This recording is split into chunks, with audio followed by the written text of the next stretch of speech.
Good afternoon to everyone. I am R. Ansha of 10th Standard representing TTWREIS Girls Parigi. Today my topic is food security. In this session where we will be discussing about what is food security, why food security, three major aspects of food security, government initiatives and global food crisis. Imagine what will happen if we don't have proper food. Is it possible for every individual to afford nutritious food? How to fulfill the basic needs of the poor? Yes, it is possible through food security. Now, what do you mean by food security? Food security concentrates on two major aspects. It sees that everyone in the country is having nutritious food and health status of an individual person. We may get a doubt why it concentrates on two major aspects. Because if we don't have proper food, we will not have proper immunity. He or she will be suffering from vitamin deficiency and malnutritional disorders. To overcome with this issue, our central government came with a service named ICDS, which means Integrated Child Development Services. The children below 6 years get the service of supplementary nutrition. It lays the foundation for proper psychological, mental, physical development. Not only this, but also it gives the service of preschool education, that means informal education and immunization. As I said before, food security has three major aspects. Those are food availability, food accessibility and food utilization. In food availability, the production of food grains happens within the country. Imports and previous year's stock are stored as government granaries. It is dependent upon domestic production and imports. In food accessibility, every individual in the country should afford nutritious food at adequate amount regularly, and it is dependent upon purchasing power and income.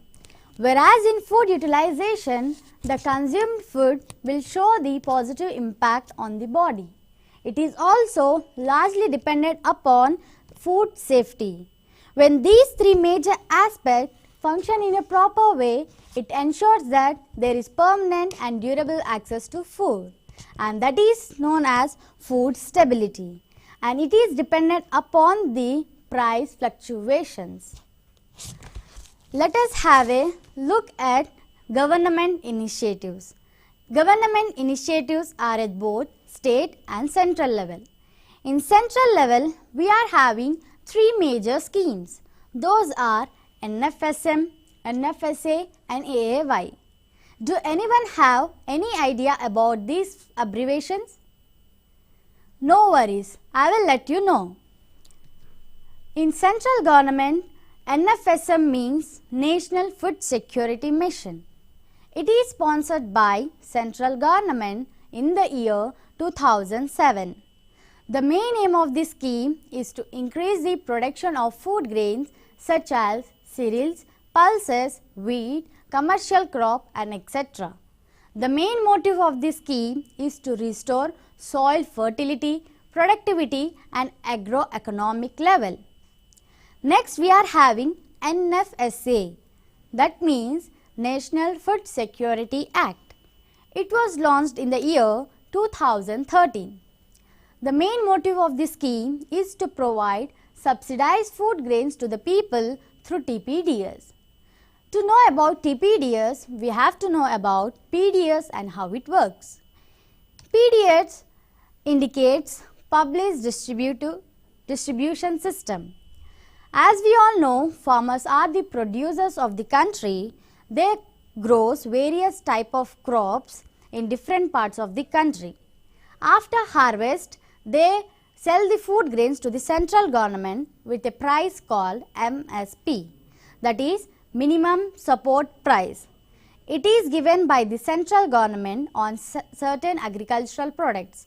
Here, directly the central government buy the agricultural products from the farmers. In central government, we have FCI. FCI means Food Corporation of India.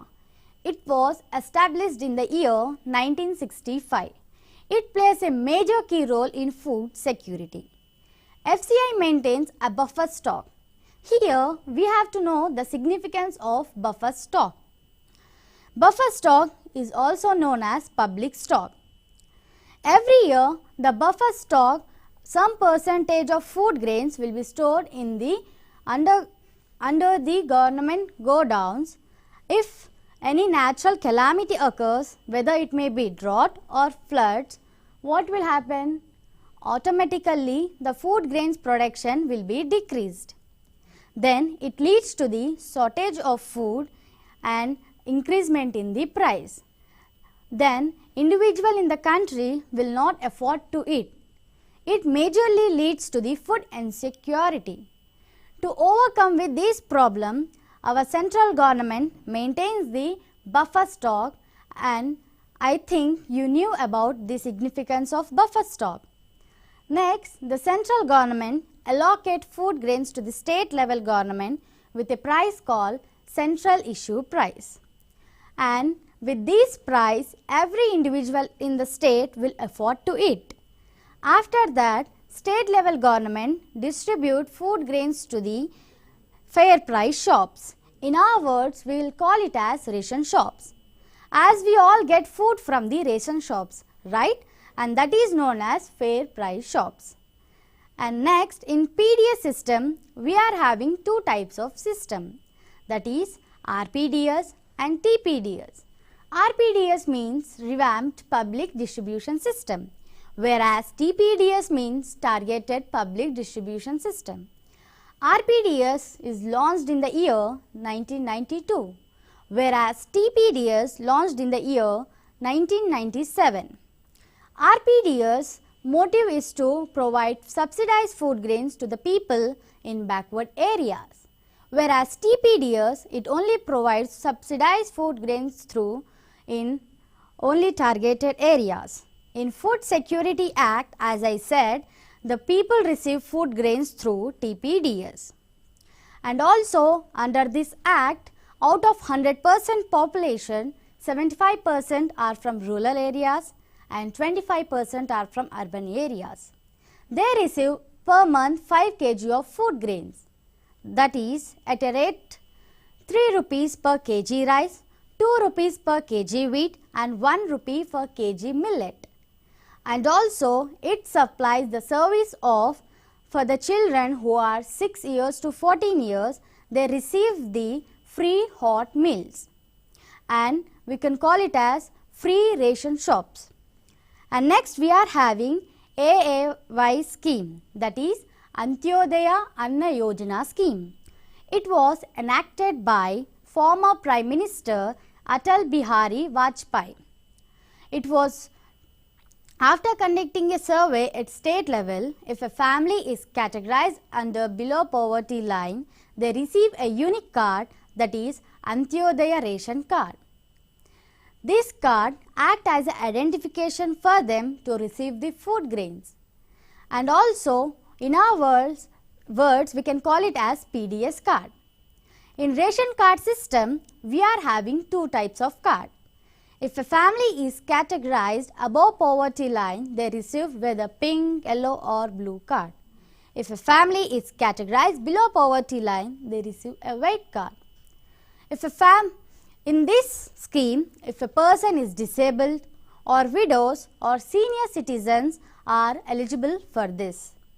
Here we learned about 3 major schemes in central government.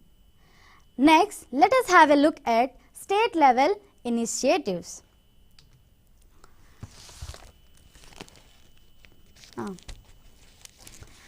In Telangana state, they have initiated the Arogya Lakshmi scheme. It was implemented by our Chief Minister, Mr. KCR sir. The main motive of the scheme is to provide free food grains to the lactating women and pregnant women. Whereas in Andhra Pradesh, they had supported the Nalabotu Foundation. This foundation brought up to national attention by Prime Minister Narendra Modi. The main aim of this scheme is to provide free meals for the needy by redistributing excess food grains from homes, restaurants, business gatherings and etc. In Karnataka, they have launched the Indira Canteen. This canteen serves breakfast, lunch, dinner at very low cost. And it was implemented by Siddharamaiah, and as a CM, he wants to decrease the hungerness from the state and improve the health status of a person in their state. In Tamil Nadu, they have launched Amma Canteen in the year 2012. It was proposed by NARI. I hope you know about NARI. It means National Agriculture Research Institute. In Chhattisgarh, they have initiated the Foodsecurity Act in the year 2012. Here, this was sponsored by the Chhattisgarh government, and the main motive of this scheme is to afford nutritious food at affordable price. These are the different state initiatives implemented in different states to improve the health status of a person in their country, in their state, and also to decrease the hungerness from their state. Next, we are having schemes from Telangana and Andhra Pradesh state. Here you can see that before separation of Telangana state from Andhra Pradesh, TDP leader was N.T. Rama Rao.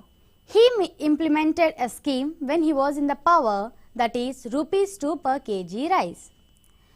This scheme was continued by the YSR after the death of N.T. Rama Rao. YSR implemented for it rupees 3 per kg rice, where he increased 1 rupees of paddy for the welfare of the farmers. Next, we are having a news clipping where people express their views regarding Annapurna scheme. Annapurna scheme was launched in the year 2000 by Ministry of Rural Development.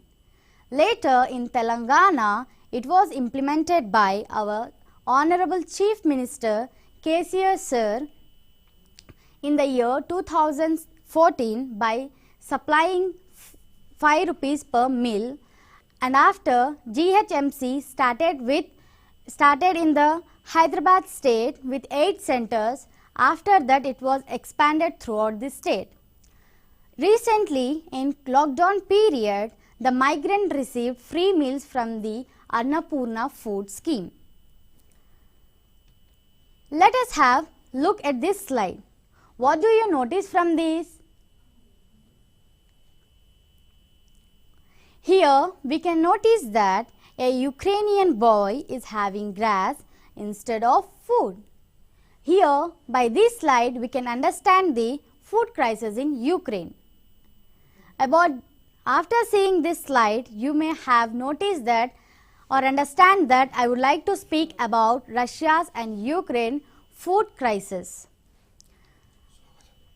Russia's war on Ukraine had created the fears of global food crisis. Russia and Ukraine are larger exporters of wheat and sunflower oil. Russia's war created the Ukraine exports to be started. Ukrainian seaports on Black Sea are sealed, and their government announced that to stop the exports of wheat and barley, whereas it was not banned on the larger exporters of wheat and sunflower oil. And also the global price have made India wheat very competitively. Wheat from Gujarat, Chhattisgarh, Uttar Pradesh have raised to a height that is rupees 2,400 to rupees 2,450 per quintal against 2,100 rupees, whereas it is above the MSP of government paddy, that is rupees 2015. They have announced that by the mid of March there will be new production of wheat. In this way we are having global food crisis. Finally, I would like to conclude that by a quotation.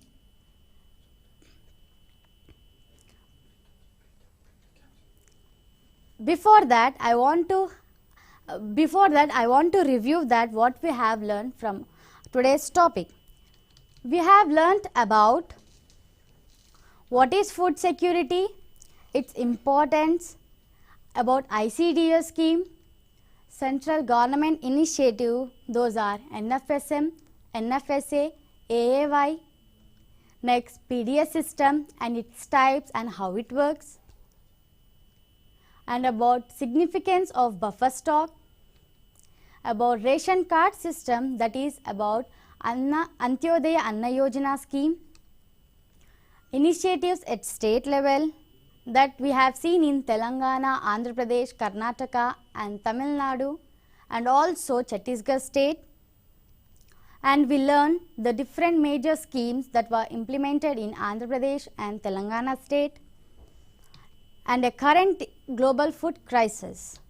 Finally, I would like to conclude that by saying a quotation, we cannot build a peaceful world with empty stomachs and human misery. So, agriculture is the backbone of the livelihood security system of 700 million people in the country. We have to build our own food security on homegrown food. I would like to thank Secretary Sir, my beloved Principal Sumati Ma'am and my mentor Amulya Ma'am and my class who supported me and encouraged me, and special thanks to TSAT channel where they have given me a wonderful platform that is stepping stone for my better career growth, and thank you and happy learning.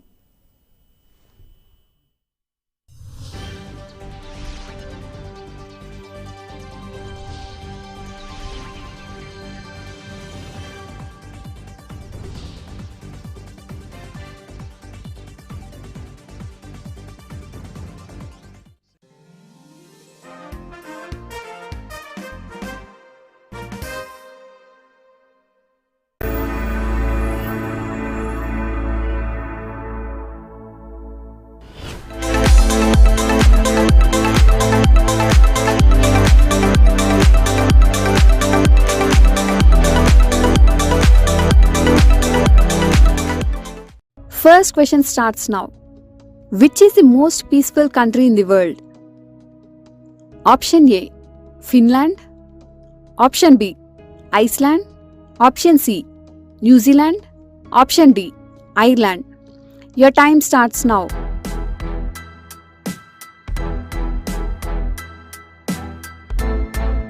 The correct answer is option B, Iceland. According to the Global Peace Index 2021, Iceland was the most powerful country in the world with an index value of 1. Iceland has maintained the title of the most peaceful country since the first Global Peace Index launched 13 years ago, and is the only Nordic country that is more peaceful now than in 2008. Iceland is the world's 18th largest island and Europe's second largest island after Great Britain. Second question. The first National Institute of Pharmaceutical Education and Research was